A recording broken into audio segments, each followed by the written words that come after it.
Welcome to Powered by Magic, where we discuss topics surrounding magic and common. or not so common questions. Let's take this journey together. Hi, I'm Tatiana, And I'm Sylvia. and we are coming to you from Eugene, Oregon. We invite you to conjure up a broom and ride with us. Yes, please. Yes. Don't turn us off right now. Listen, stay with us. Hang in there. We hope to have some good stuff for you today. Yeah. I guess we always hope that, but anyway. How are you doing? Pretty good. Let's see. My last week has been pretty chill, honestly. Been playing a lot of World of Warcraft with a friend of mine and went to a Halloween party, which you'll be talking about. It was a lot of fun, I'm just going to say. Got dressed up as a witch because what else? Yeah, what else? And she looked great. Oh, thank you. Lots of fun. It was a lot of fun.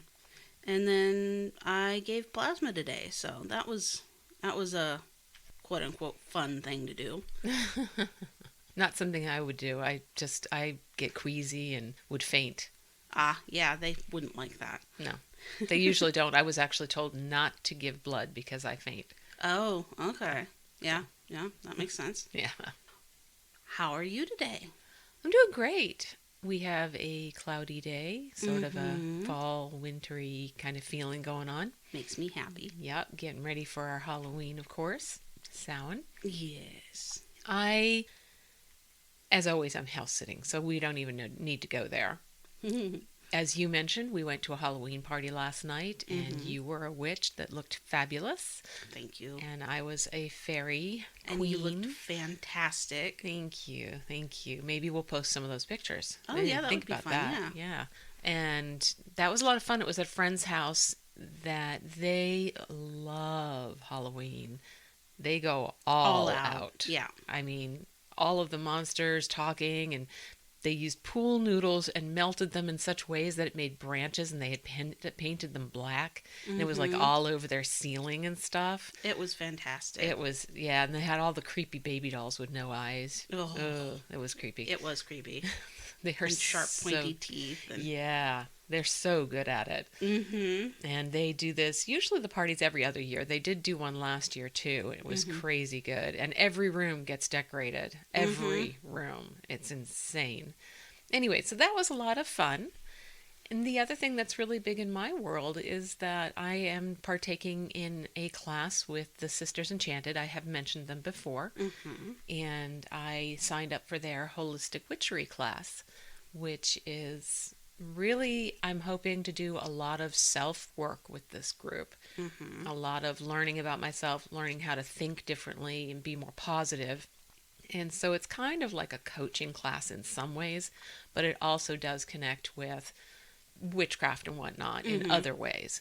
But the Enchanted Journey class is something that we're getting for free with this holistic witchery for 1 year. And then after that, I think there's some sort of monthly payment or something. I don't know. They don't want to tell you yet, so they're trying to reel you in. Yeah. Which is, they're doing a good job, because I'm looking at that Enchanted Journey bit, and it's nice. It's a nice social group, lots and lots of support. Just everyone is so nice. And it's sort of like that area is the equivalent of Facebook, but it's also just talking about the Enchanted Journey process, because it has its own class to it. Yeah. Anyway, I'm doing that. I've already gotten frustrated and upset with myself, which means it's working, because, you're pushing your buttons, you're growing and having growing pains, and that's what I'm having. Almost was in tears the other day, and it was something simple for some people, but for me it was like algebra, and I still haven't got it, and I'm trying not to stress about it. It's the intention versus goal idea and concept, which sounds so easy, but it's actually not. All right, so that's me. Shall we move on to what we're going to get into today? Our conversation. Sounds good. Take it away. Our episode today is about how to work magic into everyday life. Yeah.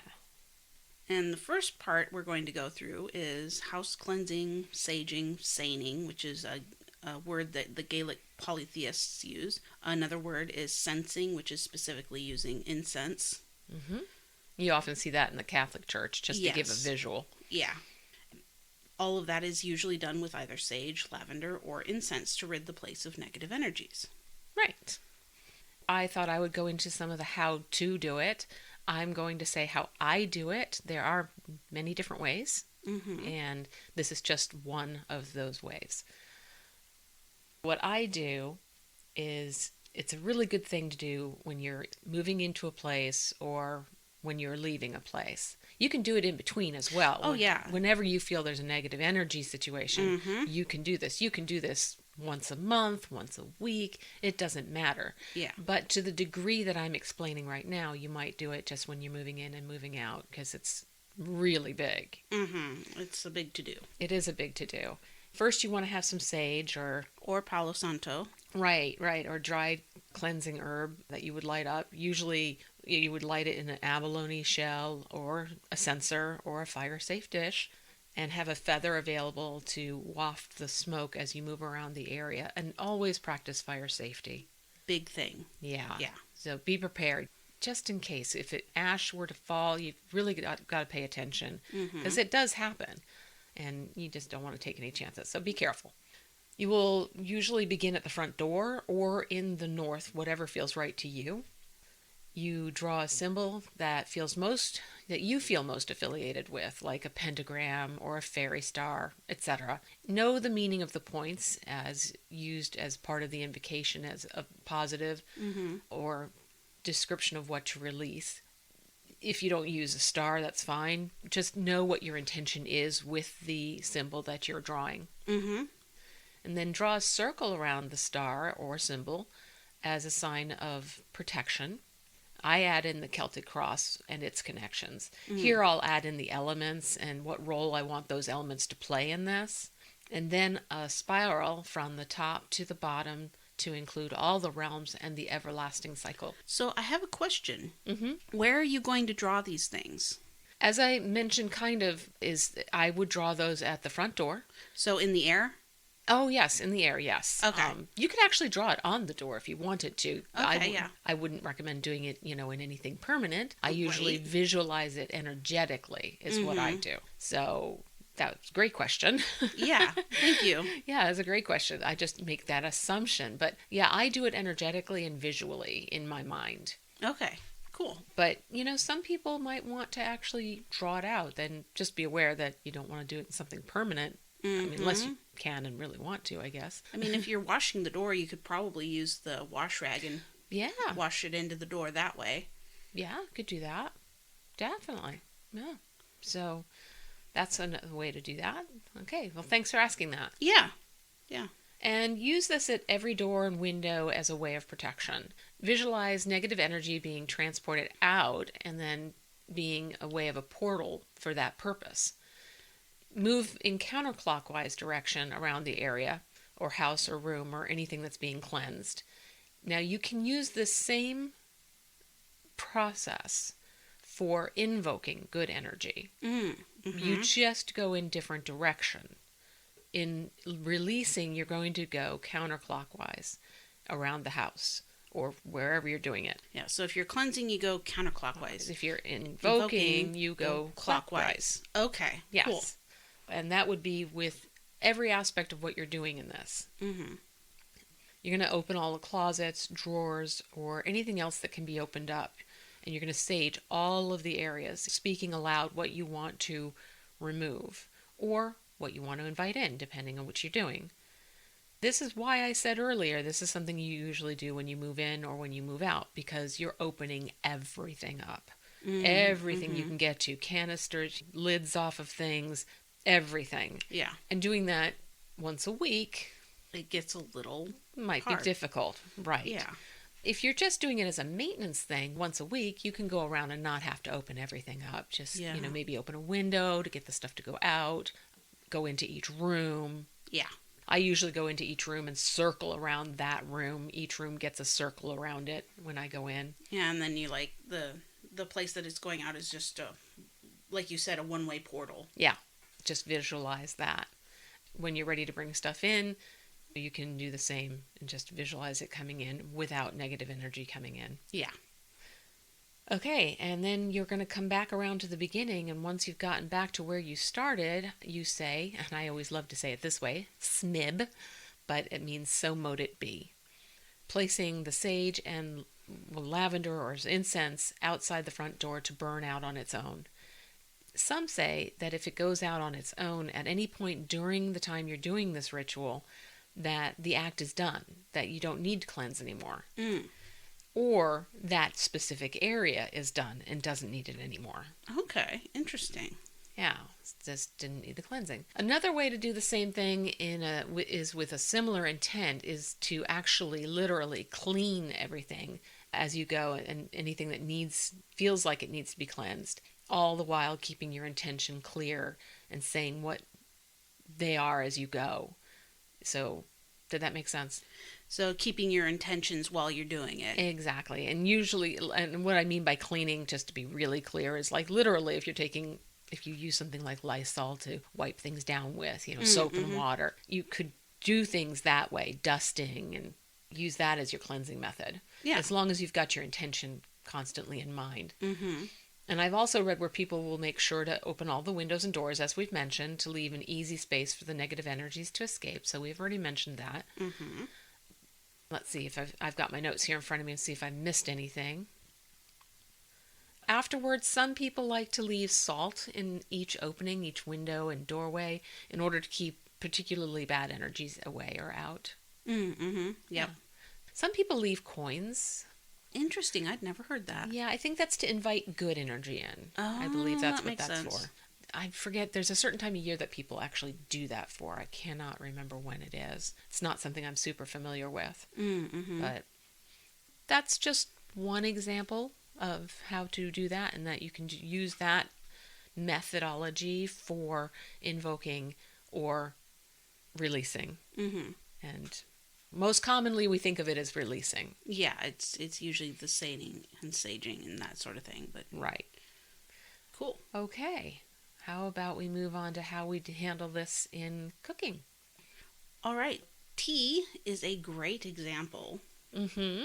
Stirring deosil, which is clockwise, Jishil. Mm-hmm. dishil, that's for attracting or increasing something. So if you have an intention where you want to increase, let's say, your happiness for the day, you would stir dishil. If you want to banish or decrease something, you would do counterclockwise or widdershins. And then, of course, you use certain herbs or ingredients specific to your intention. Yeah, which is why tea is so great, because you're using the herbs and you're putting them in water and you're drinking it and taking it in. Right, exactly. Lavender is for calming, and chamomile's for calming, and lemon balm is more invigorating. And happy making. And happy making, yeah. Yeah. You can use that in your actual regular day-to-day cooking as well. When you make a rub for your meat, you can put in certain herbs and ingredients and that sort of thing. Right. It's not just tea, but it's everything you do can be geared towards your intention. Yeah, I think we mentioned that again down below, so you might get a repeat on that one, but Okay. That's exactly right. The next one is in your office or at work. Right. So you can place pictures if you have like a little cubicle. If you have that, is great. You can place pictures to suit the directions around your area if possible. For example, you could have pictures of your family. If they are dispersed throughout different parts of the country or world, you can have it represent each part. Oh. Put them in the directions appropriately if you have that ability. You could have you could have pictures of the actual elements and places maybe you want to go or places that you've been. Mm-hmm. You can bring a stone or amulet with you and pretty much any aspect you want. Like you could put it in a small jar. I'm getting distracted by my cat already. You can have the stones represent elements. Here she comes. Or a protection sachet to hold onto your person. Crystals are always good to have, and you can just have those in your pocket or on your personage, and that's what makes it nice if you don't have a cubicle or something at work. Yeah, I have a couple of necklaces that I wear all the time for. Right, and rings and oh yeah. Yeah, anything like that. Worry stones are nice to have too. Oh, Yeah. yeah. That feeling helps get your mind off of what's going on. Yeah, it Yeah. helps to ground you. Yeah. Mm-hmm. Okay, and so then we go into the daily ins and outs, what you do during the day to incorporate magic all day, Yeah. which some of that is part of what we just discussed. Yes.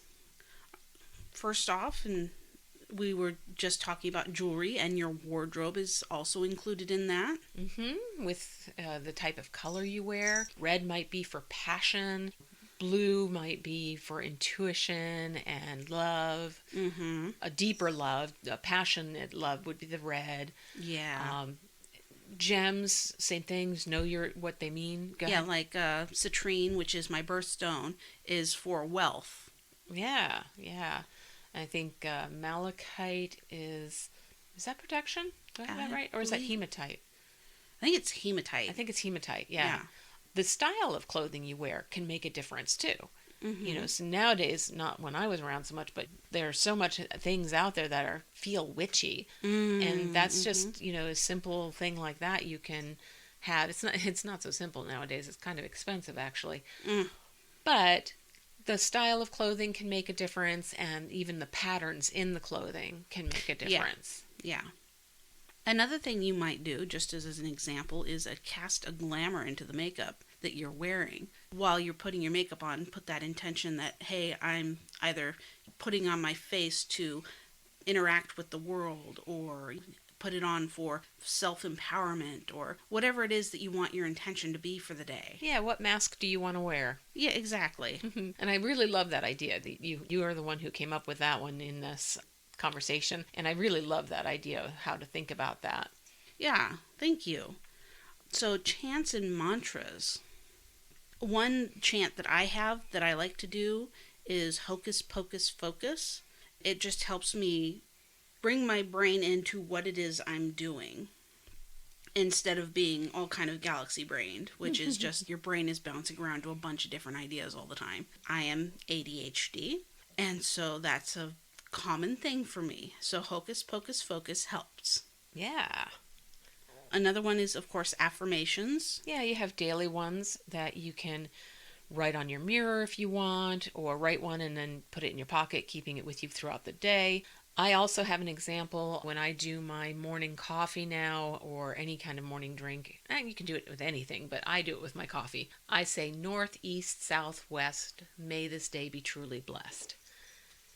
That's sweet. I like that. Thanks. It's just my little way of kind of bringing positive energy into the day. But the affirmations can be anything that is appropriate to you. And you can actually set affirmations, write them down, and then put them in little places around the house and forget about them, and then suddenly come across one. And that's a lot of fun. Yeah, affirmations, it's almost like little love letters to yourself. Yeah, yeah. Next, we have journaling.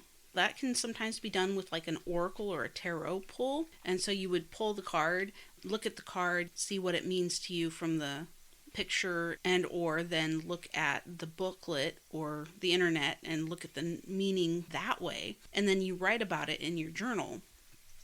Use that to kind of ask yourself questions and get clearer about what it is going on, or so on and so forth. Right.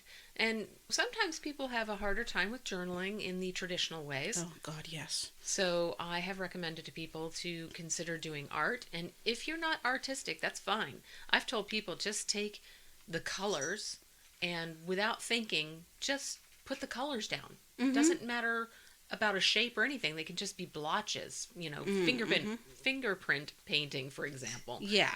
And it'll be amazing, especially if you like close your eyes and do it. That'd be a lot of fun.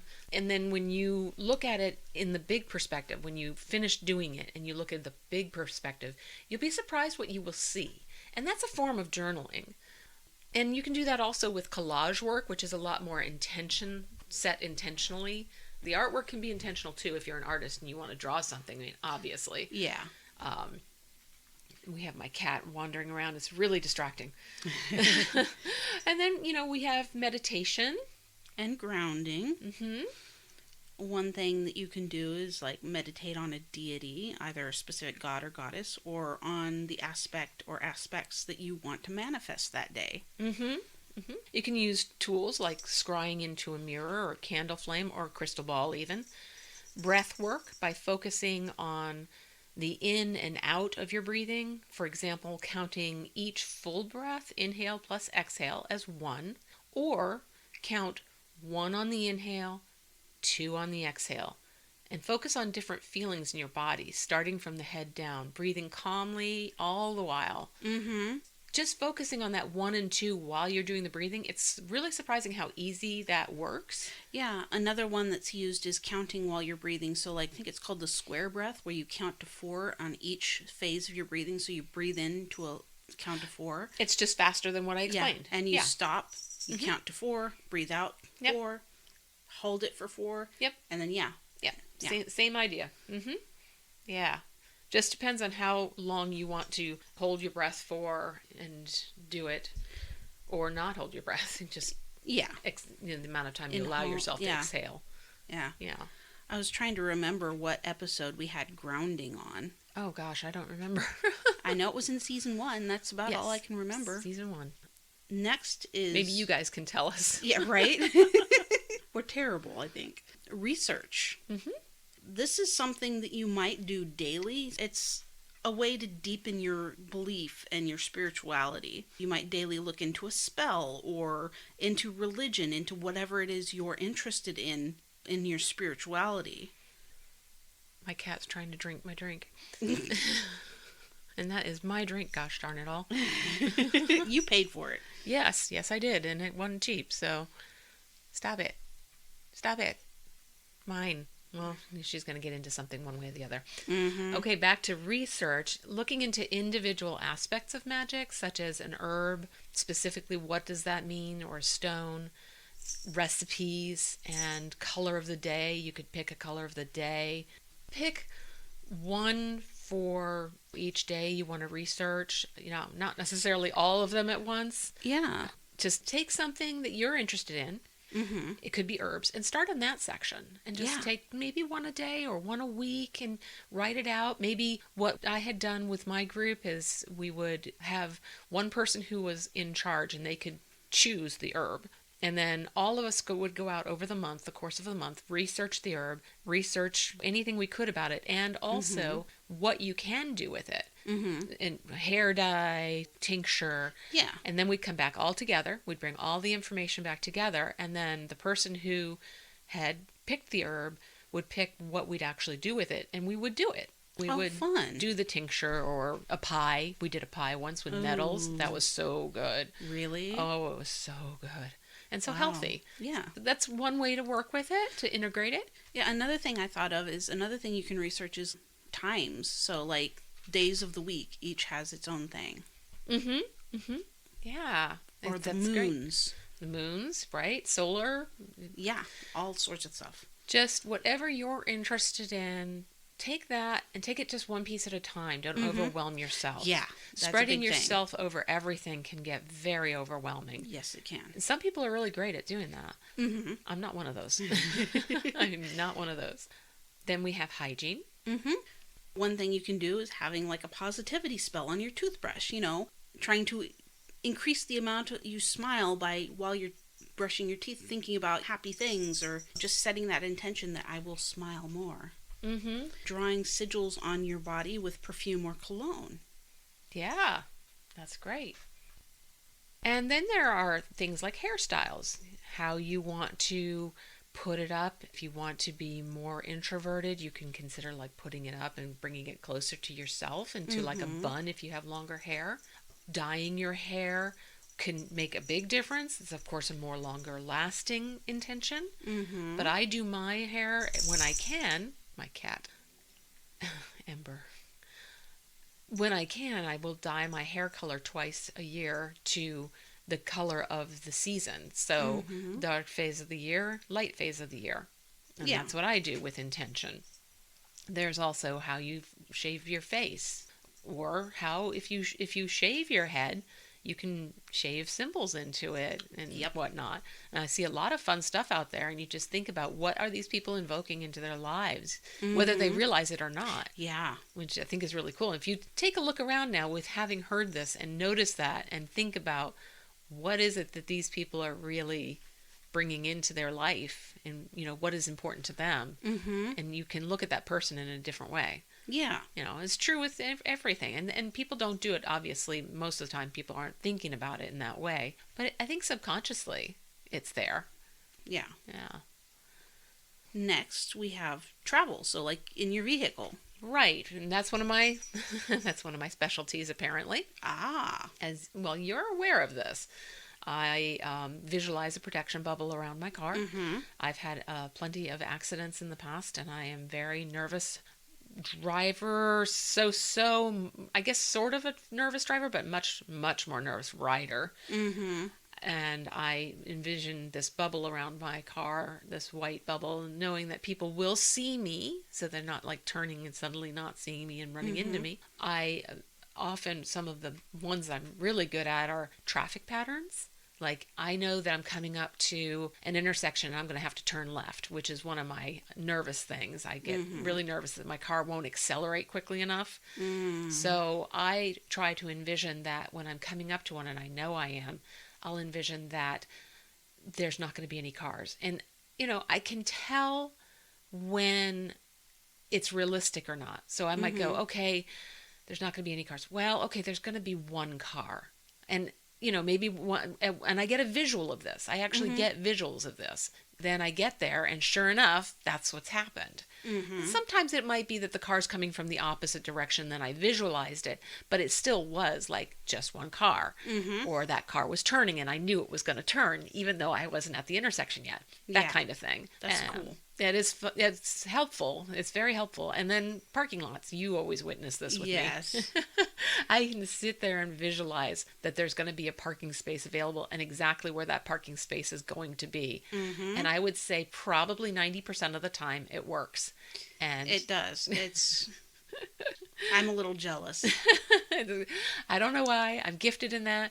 But I have to tell you, today I came into my parking space, and every day I come into my parking lot, especially from house sitting, and it's always busy in my parking lot at home.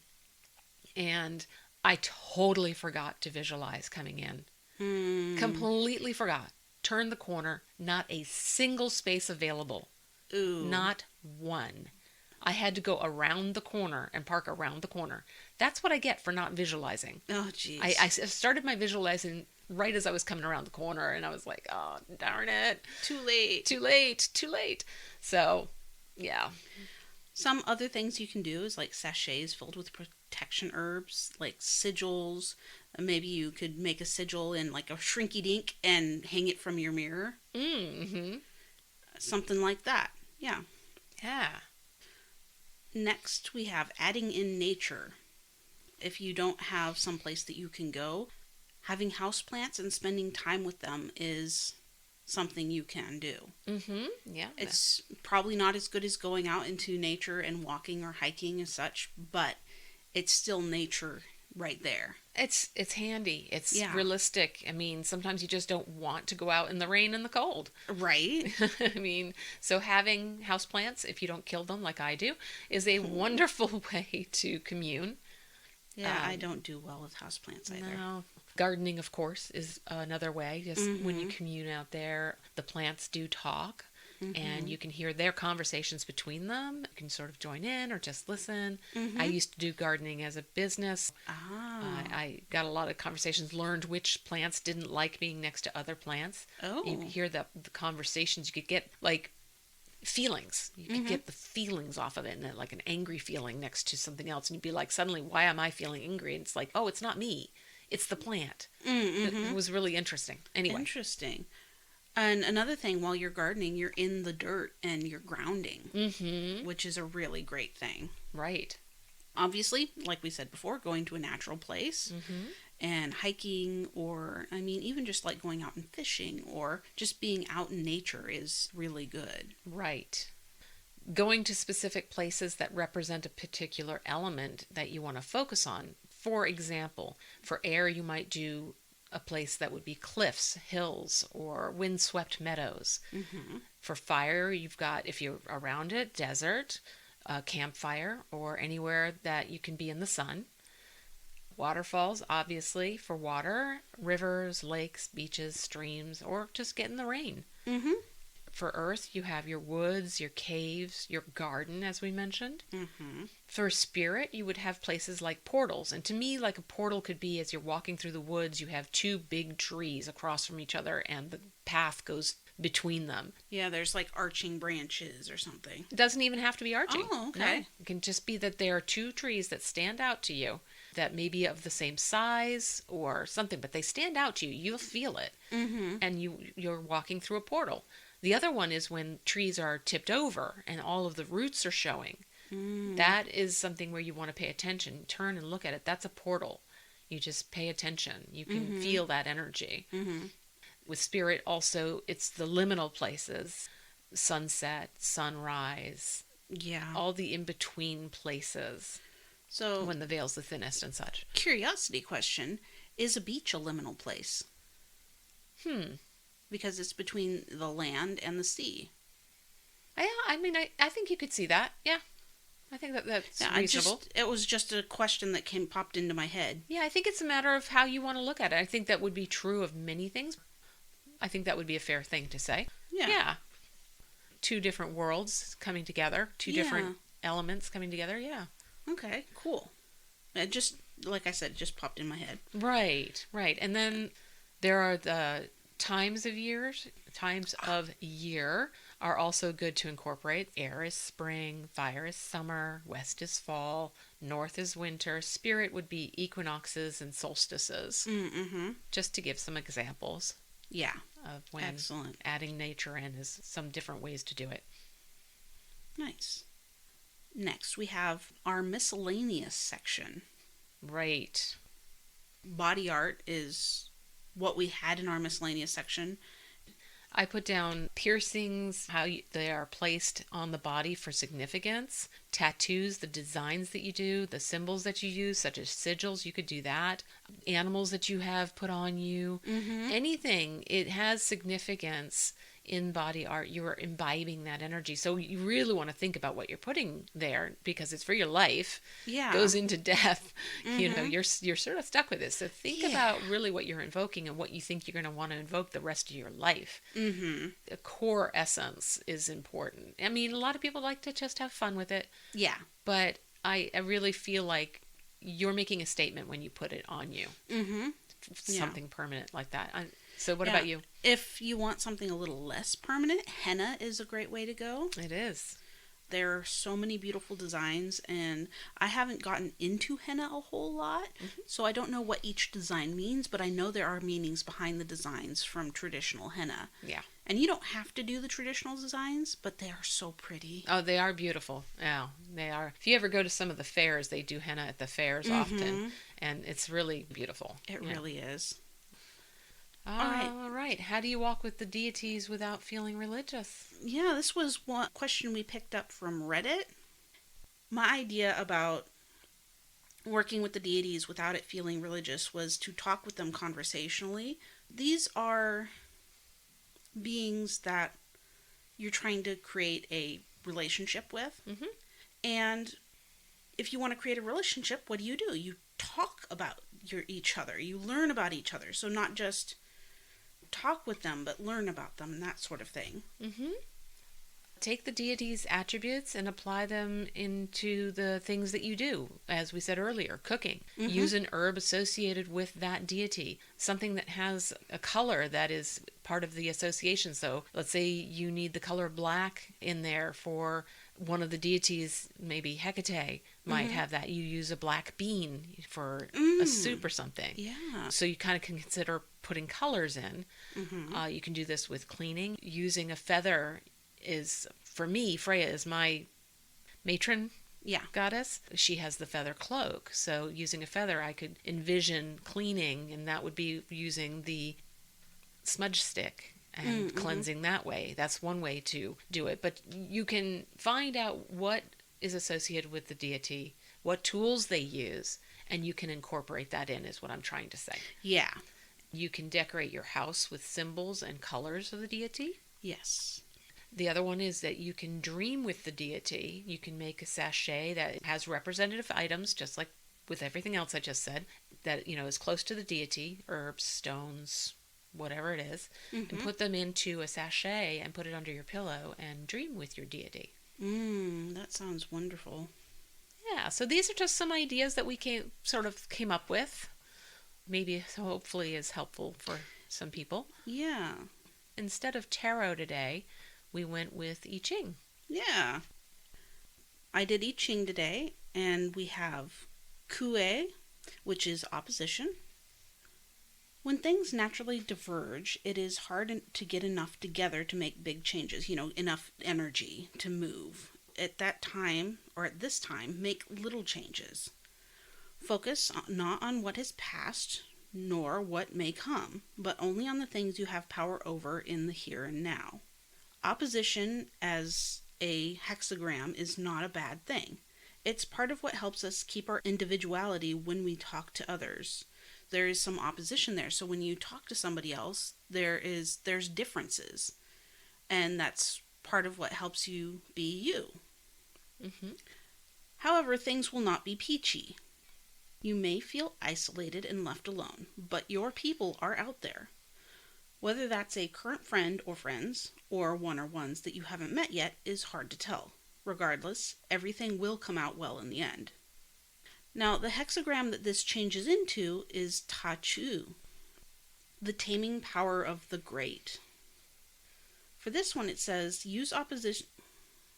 Just to kind of clarify what I Ching is, your current place is the opposition. This is where you're at right now. It's going to change because that's what life does, is it changes. It never stays the same. The taming power of the great. So use opposition as a time of inner reflection. So that's the current period. Use it as a time of inner reflection, because once the time of opposition finishes, it will be a time for big projects and great things. Right now, you should reach deep for who you are, and you will find a lot of strength there. It would be wise to turn that strength to serving others, though. That is the only caveat to this outcome. Don't work for yourself on your big endeavor. Serve others, and you will find success. I like that. I like that. Thank you.